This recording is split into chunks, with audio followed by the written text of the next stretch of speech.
The Johnson Wax Program with Fibber McGee and Molly. The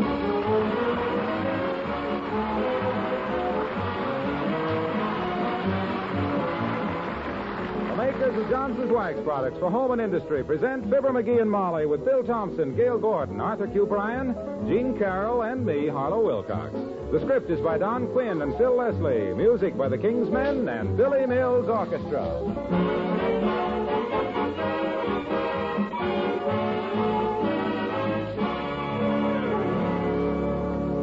You know, life is full of surprises. A woman writes from Pennsylvania to say that although she used Johnson's Wax products for many years, she's only just discovered Johnson's Cream Wax. Well, I thought everyone knew that the Johnson's Wax people had developed this creamy white, non-oily liquid polish for furniture. Believe me, Cream Wax is something very special. It has astonishing cleaning power. It really chases fingerprints and dirt. And while it cleans, Johnson's Cream Wax also gives furniture and white kitchen equipment a beautiful satin-smooth coat of protective wax. But look, let this Pennsylvania woman speak for Cream Wax herself. She writes, "In the past, I've always had to wash my furniture with soap and water and then spend hours polishing. After using Johnson's Cream Wax on just one piece of furniture, I could hardly believe my eyes. It took off so much dirt. And the lovely glossy finish has no greasiness whatever, so it's really easy to keep clean." Well, now, if you haven't used Johnson's Cream Wax, how about giving it a trial? You'll like it.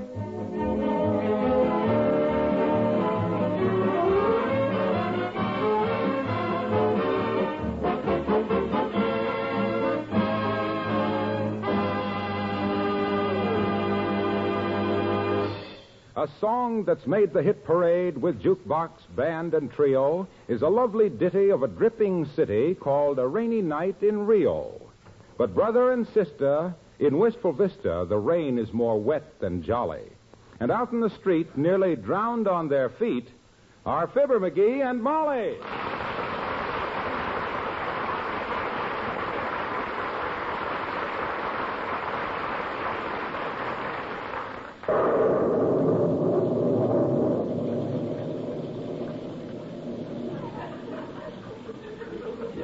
Your feet wet, kiddo? Well, as Bob Hope would say, I wouldn't say my feet are wet. But the USS Pennsylvania just sailed under my left instep. You shouldn't ought to stand out in the rain like this. Nor you either. Oh, I have to. I got to wait for a guy. I told him I'd meet him here, and I'm going to do it. Well, I'll wait, too. I'm curious to know which of your friends has webbed feet. He didn't know it was going to rain like this. I agreed to meet him here in front of Kramer's drugstore, and I got a reputation for doing things on time. Also for buying things on time. You better get inside the drugstore and get some hot coffee, kiddo. You're wetter than a whale's tail. No, thanks. I don't like Mr. Kramer's coffee. No? No. If Brazil ever found out what Mr. Kramer does to a coffee bean, the good neighbor policy would be bluey. Too strong or too weak? Why, it's blacker than the inside of a piccolo. Yeah? They say somebody dunked a donut in it last week and lost 2 fingers. Wow. Did you see that lightning? I wish it would do that oftener or quit. The flashes are too close together for comfort and too far apart to read by. Just what is this business, McGee? What's so important that you have to make like a mallard? Confidential matter, Molly. Promise not to mention it to anybody. Why don't you grab a cab and go on home? Not a chance, dearie. If you can stand it, I can. Maybe we can get twin beds in the pneumonia ward. And speaking of pneumonia, look who's sloshing up the street. Old Doc Gamble, the old organ grinder. Hi, Doc. Hello, Dr. Gamble. Well, hello there, Molly. Hello, Drippy. Great night for ducks. You ought to know, being a quack. Now, McGee, please. Well, my gosh, that was a pretty trite remark. Great night for ducks. Leave it to the doctor to coin a phrase. If I'd said it was a great night for fish, you'd have said I ought to know, being a physician in sturgeon. I never joke about sturgeons, Fatso. They have a shad row to hoe. Oh. Boys, now this is positively the wettest humor that ever dripped on 14th Street. What brings you out in a storm like this, Doctor? Hospital ran out of calcium wafers. The interns have been using them for poker chips. So what? Does the staff surgeon have to wait out to the drugstore in a cloudburst every time they need a handful of pills? Well, as a matter of fact, I made a deal with Kramer on prescriptions, and I've come... Oh, taking a cut on him, eh, Docky? You call that ethical? Does Morris Fishbein know that you do that? You better ease up, or the Medical Association will paddle your big fat britches with your own shingle. Oh, don't be like that, Limberlip. I have a deal with Kramer that every time he can read my writing on a prescription, he owes me 2 bits. Well, how much does he owe you now, Doctor? That's what worries me. I haven't made a nickel in 3 weeks. I want to know what he's been giving my patients. Incidentally, do you 2 people have to stand out here in the rain? Yeah, we do. Or I do, anyway. Yes, and I do, too. I'm the kind of faithful wife you read about, Doctor, and almost never meet. If my man has to stand in the rain to meet somebody on a business matter, there's little Molly, soggy but happy. Well, love is a wonderful thing. Every time a ring goes over a finger, somebody has to knuckle down for the rest of his life. Well, good night. See you both in an oxygen tent. So long, old organ grinder.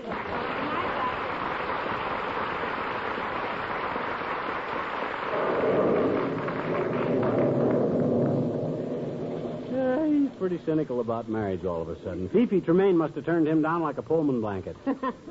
Hey, you better go on the drugstore, baby. You'll catch cold standing in this rain. Well, I guess I will go in and dry off a little, dearie. Fine. I'll call you as soon as this guy shows... Excuse me for interrupting, Mr. McGee, but can I ask your wife a question? Why, Lena. My gosh, Lena, I thought you were home doing the housework. Well, I was dusting the living room furniture, Mr. McGee, but something came up which I thought it would be advisable to get Mrs. McGee's opinion about it. Why, certainly, Lena. What came up that was so important? One of the springs in the sofa. Came up right through the seat. Oh, my. Well, what did you want to know about it, Lena? Well, Mr. McGee, my question is, should I dust the spring, too? Why, of course, Lena. Why not? This is as good a time as any to start your spring cleaning. Gee whiz, don't you get it, kids? Lena says clean the spring, and I says spring cleaning. It's a very simple play on Ain't simple... funny, McGee. Ain't? Not in this weather, anyhow. Although, personally, I just love rainy weather. I go around just singing in the rain, just singing in the... Isn't that a beautiful piece? You know, my music teacher says I sing with such a pear-shaped tone. A pear-shaped tone, huh? He says it's shaped like a pair of old overshoes. I guess he gets a boot out of hearing me. My goodness, these are the wettest puddles I ever stood in. Well, no wonder your feet are wet in those satin slippers, Lena. My gosh, you ought to wear something sensible in weather like this. I should say so. Something with a Cuban heel with Oh, don't mention those things to me, Mrs. McGee. I had a terrible experience with a pair of Cuban heels last year. Really? Mm-hmm. Did you take a fall, Lena? Oh, did I ever fall. Something awful. And while I was trying to make up my mind which one to marry, they both went back to Cuba. Well, look, you better go back to the house before you catch cold. Yes, grab a bus, Lena. Oh, my boyfriend will drive me home in his truck, honey. He works right around the corner in the electric shop. Oh, he must be your current boyfriend. Yeah. Yes, he's alternating between me and the girl next door. Oh, my poor Ladislaus. Ladislaus. Ladislaus Shapowski. He's 9 feet 10 inches tall. Wow. Imagine that. Only 2 inches between me and a joke about a 10-foot pole. Well, I'll see you at the house, folks. Oh, zippity-doo-dah. My, oh, my, what a wonderful day.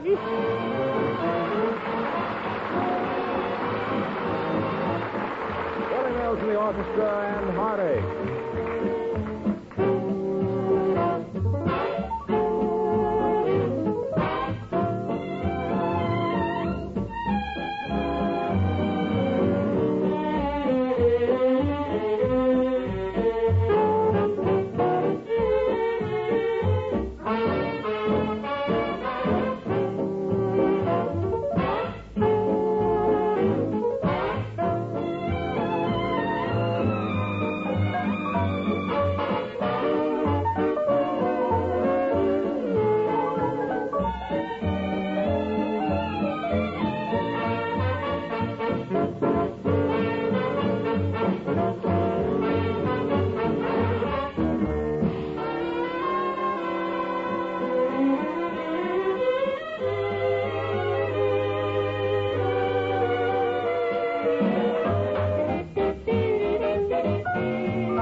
feet are wet clear up to my shoulders. I hope Molly's getting dry in the drugstore. I wish that guy... Oh, hi, Latrivia. Hello there, McGee. Let me stand in that doorway. Thank you. Quite a rain, isn't it? Oh, I don't know. I see worse, Latriv. When I was over in France with the Army in 1918 during the First World War, the big war, I seen much worse rain than this. Really? Yeah. Stand inside the doorway here, McGee. You're getting soaked. I can't, Latriv. I got to stand out here where I can be seen. I'm meeting a guy here, and I don't want to miss him. Business matter. Must be very important business to make you expose yourself to this storm. Confidential matter, Latriv. But as I was saying, 1 month over there in France, it rained day and night for 78 days. We drilled in rowboats. No officer would ride a horse unless it was a mudder. Why, it was mud up to our bayonets. Ever notice my skin, Latrivia? Not particularly. I've heard it said that it was thicker than most people's. But I've made no personal observations. Well, next time you see me in the shower room at the Elks Club, take a gander at my epidermis, boy. I got a complexion like a strawberry parfait. And you want to know why? Not badly enough to get insomnia about it. Well, sir, I'll tell you. That mud in France was a natural beauty clay. My company was made up of the toughest bums in America, Latrivia. Ham and egg prize fighters, bootleggers, yeggs, railroad men, actors, bindle stiffs, and slum kids. And after 6 months of wallowing in that mud, we looked like chorus boys from the Student Prince. You don't say. Yes, sir. If I ain't telling the truth, may lightning strike...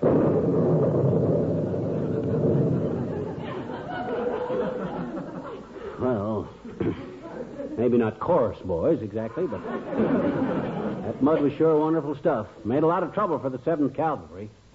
They rode through that goo one day, and all the brands healed up on their horses. Took them 6 months to sort them out again. Very interesting. When I was in the Coast Guard in the Solomon Islands, I had... One buddy of mine took a knapsack full of that mud home. Took it home with him and had a chemist analyze it. He was going to manufacture it synthetically and make a fortune. And what was the laboratory analysis? Dirt, 72%, water, 16%, and cigarette butts, 9%. That's 97%. What was the other 3%? A second lieutenant named Plotnik that got lost in the mud years ago.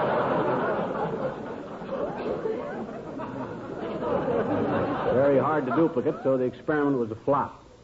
What was you saying about the Solomon Islands? Well, I was a chief gunner's mate on an LST. I'll never forget one guy in my outfit. A guy named Herbert. At roll call, we always gave our last name first, you see. Adams, John, Berkowitz, Peter, Clanahan, Patrick, McGee, Fibber, like that, you see. Yes, I'm quite familiar. Well, Sir Herbert's first name was Marshall. And the first time he says Herbert Marshall, the captain walks over, gets his autograph, makes him a sergeant, and gives him a 72-hour pass to Paris. Excuse me, Latriv, you were saying? I was saying that while I was on an LST off the Solomon Islands in 1943... boy, the time sure flies, don't it? I met one of them guys from my outfit just the other day, a fellow named Crantwell or Hobblefrost or something. And he... Oh, you got to go, Latriv? Yes, I have. An appointment up the street. Oh, stick around. Molly's inside the drugstore here getting dry, and I haven't got anybody to talk to. Tell me some more about when you were in the Solomon Islands down there on that LSMFT.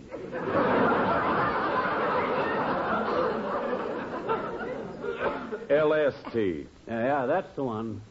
Well, one day, as we were passing through the Sunda Straits... Boy, that must have been rugged. I remember one time I was corporal of the guard. Hey, by the way, were you in the service, Latrivia?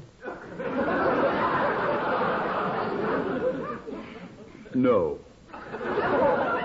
No, McGee. I was home, hoarding sugar. Good night.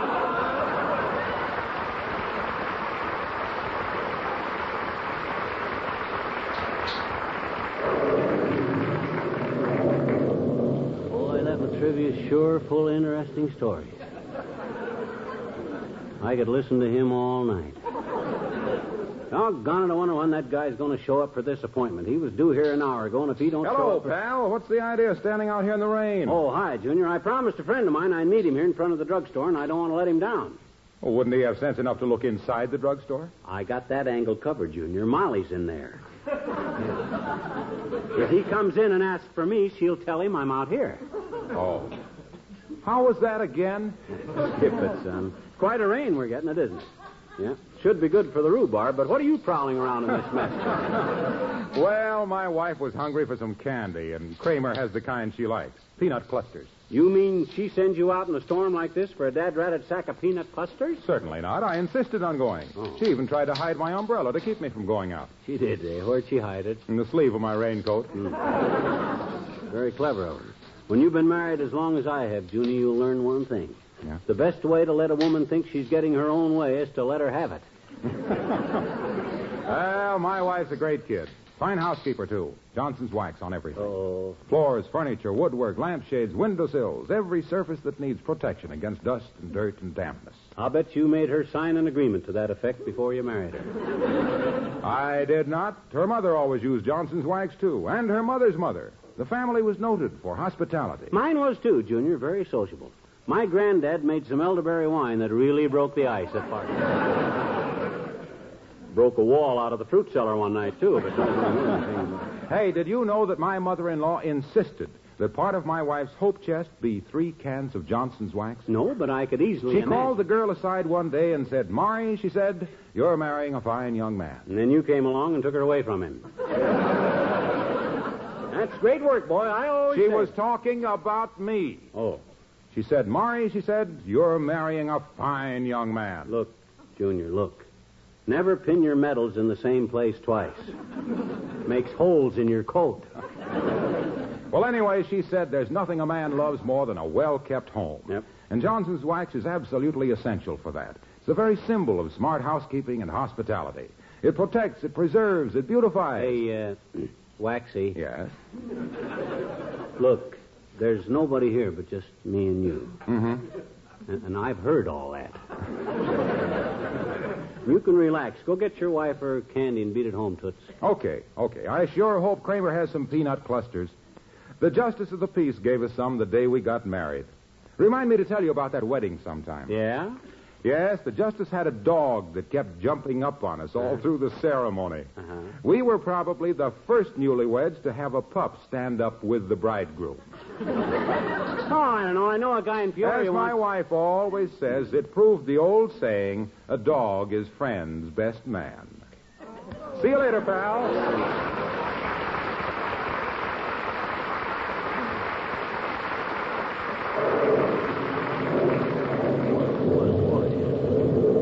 Getting tiresome. I wonder if that guy understood I was meeting him on Tuesday night. Maybe he thought I says Monday or Wednesday. Oh, I distinctly remember saying Tuesday night. Well, I'll wait a little while longer. And oh, hi, Wimp, old man. Hello, folks. It's not folks this time, Wimp. There's just me. Molly's in the drugstore getting dry. My goodness. I don't know when I've seen it rain like this. I wish I could go home and get into some dry clothes. Well, why don't you? Sweetie Face locked me out. Sweetie Face, that's my big old wife. You mean she locked you out of your own house on a night like this, Wimp? What for? Because I made a teensy-weensy little joke is all. What was the joke? Well, I thought it was rather amusing myself. Sweetie Face told me to run to the grocery store and get some beets for dinner, and I told her I hated to carry them home in all that rain. Why? Because it wasn't a fit night out for man or beast. Well, I don't think that'll get you more than 200 on the Colgate laugh meter, Wimp. Wasn't bad enough to get locked out for. What are you going to do now? Well, I think I'll go to the public library and read a good bird book. A what? A good bird book. Do you know any good bird books, Mr. McGee? Well, now, let me think. Hey, how about Robin Hood? Robin Hood wasn't a bird, Mr. McGee. No? He was a bandit. Oh. A bold, bad bandit. Oh, yes. Well, then, I know. Mother Goose. Oh, I've read that.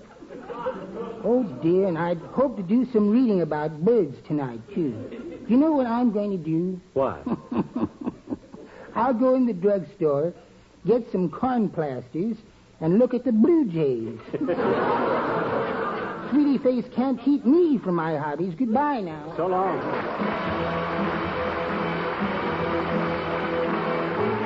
The King's Men, and it's a good day. Throw all your cares away for one day, 'cause it's a good day all day. Yes, it's a good day for singing a song, and it's a good day for moving along. Yes, it's a good day. How could anything go wrong? A good day from morning till night. Yes, it's a good day for shining your shoes, and it's a good day for losing the blues. Everything to gain and nothing to lose, 'cause it's a good day from morning till night. I said to the sun, good morning, sun, rise and shine today. You know you gotta get going if you want to make a showing, and you know you got to right away, 'cause it's a good day for paying your bills, and it's a good day for curing your ills. So take a deep breath and throw away your pills, 'cause it's a good day from morning till night. Now it's a bad day for a gloomy gust, and it's a bad day for a frown, and it's a sad day for a sourpuss, 'cause this day will run 'em out of town. Yes, it's a good day for shining your shoes, and it's a good day for losing the blues. Everything to gain and nothing to lose, 'cause it's a good day from morning till night. It's a good day for paying your bills, and it's a good day for curing your ills. So take a deep breath and throw away your pills, 'cause it's a good day from morning till night.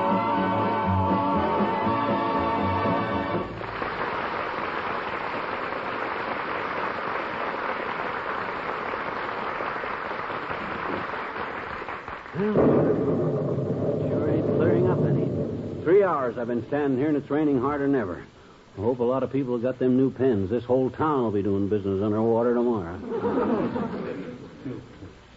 Seen anything of your friend, dearie? Oh, hi, Molly. No, he hasn't showed up yet. Boy, am I drenched. The next time I make an appointment to meet a guy someplace... Oh, hi, Eddie. Hi, McGee. Who was that? Eddie Ekatoop. He's a singer. But as I was saying, next time I make an appointment to meet a guy someplace... Oh, hi, Noxie. Hello, McGee. Who was that? Noxie Drivenwall. Another singer. Next time I make an appointment to meet a guy someplace, I'll... Oh, hi, Boogie. Hi, Fib. Who's that, another singer? Yeah, Boogie Balaprop. Next time I make an appointment to That meet... was quite a coincidence, wasn't it? 3 singers going past in a row? Oh, no, that's a trio. They sing at McNally's Tavern. Oh, why don't they walk together? My gosh, kiddo, they got their arms around each other's shoulders all day long. This is a luxury for them.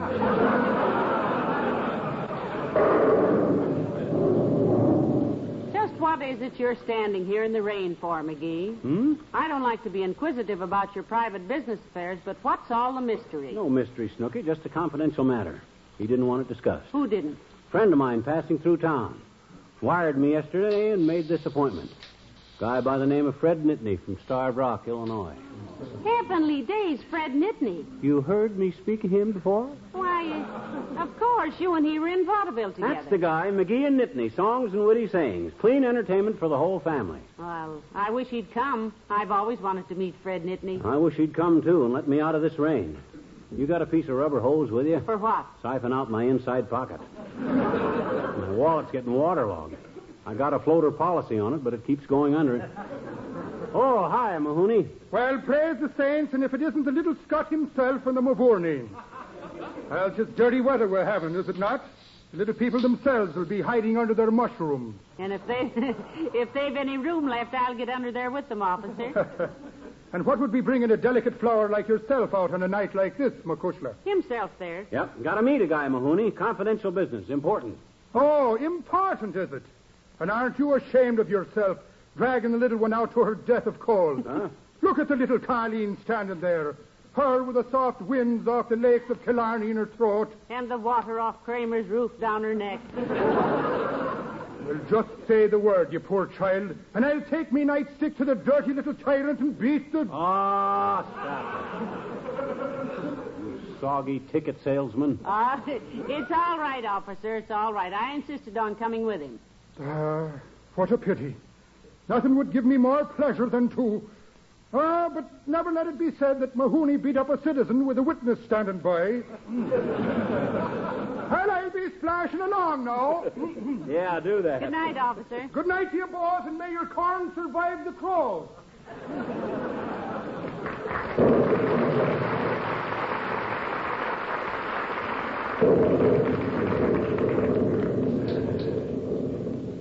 McGee, you're shivering.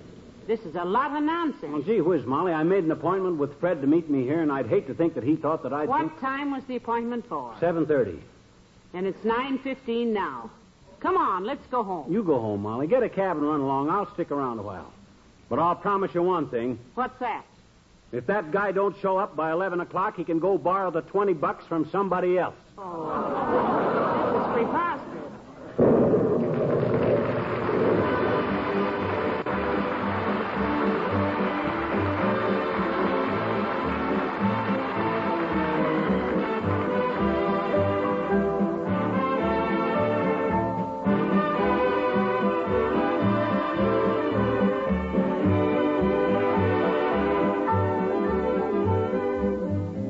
Fibber and Molly return in a moment. Have you seen any of the full-page color advertisements on Johnson's Glow Coat now running in the magazines? You know, the ones that show kitchen floors that are half dull and half shining?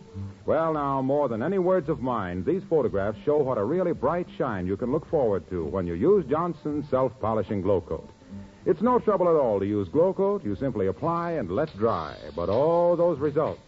Without rubbing or buffing, Glow Coat dries to a gleaming wax polish that makes linoleum look really beautiful. It brings out the colors, freshens up the pattern, and leaves all your floors wonderfully smooth and even. And Glow Coat is such a work saver. Dirt and spilled things wipe up so easily with a damp cloth. Regular use of self-polishing wax adds years to the life of linoleum, too. So why not make a note right now to get some Johnson's self-polishing Glow Coat the very next time you shop?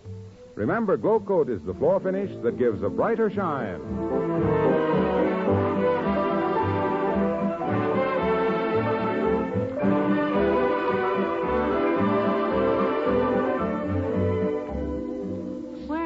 I still think it was pretty silly standing in the rain all that time just to lend the man money. And then he doesn't show up. Oh, well, I owed old Fred a favor anyhow, Molly. You did? Sure. I asked him to lend me some money one time, and it was raining just about like tonight. What happened? Oh, I waited in the rain 3 hours, and he never showed up that time either. This makes us even, and... Hey, wait a minute. That's not the... Listen, dry yourself off and come to bed. Oh, good night. Good night, all.